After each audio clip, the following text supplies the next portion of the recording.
প্রিয় দেশবাসী, ফ্যাসিবাদ মুক্ত বাংলাদেশে জনগণের ভোটে জনগণের কাছে জবাবদিহিমূলক সরকার প্রতিষ্ঠার জন্যই বিএনপি সহ বাংলাদেশের গণতান্ত্রিক রাজনৈতিক দলগুলো অন্তর্বর্তীকালীন সরকারকে নিঃশর্ত সমর্থন দেওয়া অব্যাহত রেখেছে।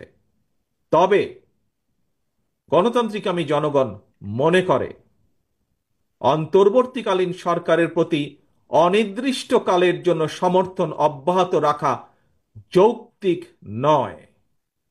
পলাতক স্বৈরাচার দেশে আর যেন মাথাচাড়া দিয়ে ওঠার সুযোগ না পায়, এজন্যই জনগণের কাছে জবাবদিহিমূলক সরকার প্রতিষ্ঠা অত্যন্ত জরুরি। ফ্যাসিস্ট কিংবা স্বৈরাচার হওয়ার মন্ত্র দেশের সংবিধান কিংবা দেশের আইনে লেখা থাকে না, বরং সংবিধান বা আইন না মানার কারণেই ফ্যাসিবাদের জন্ম হয়।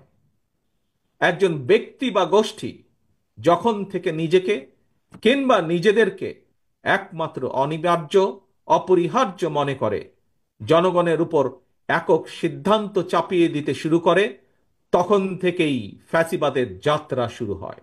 এবং এ কারণেই বলতে চাই, কোনো ব্যক্তি অথবা গোষ্ঠীর মনে বিনা ভোটে ক্ষমতা দীর্ঘায়িত করার সুপ্ত বাসনা, পুনের আকাঙ্ক্ষা যেন রাষ্ট্র সরকারকে ফ্যাসিবাদে প্রতি প্রলুব্ধ করতে না পারে, সেজন্যই জনগণের প্রত্যক্ষ ভোটে নির্বাচিত জনপ্রতিনিধি, নির্বাচিত জাতীয় সংসদ এবং জবাবদিহিমূলক সরকার প্রতিষ্ঠা করা দরকার। নিয়মিত গণতান্ত্রিক চর্চার মধ্যে দিয়ে দেশে মানুষের অধিকার সুরক্ষিত হয়ে উঠে, রাষ্ট্র ও রাজনীতিতে গণতন্ত্র প্রাতিষ্ঠানিক ভিত্তি পায়।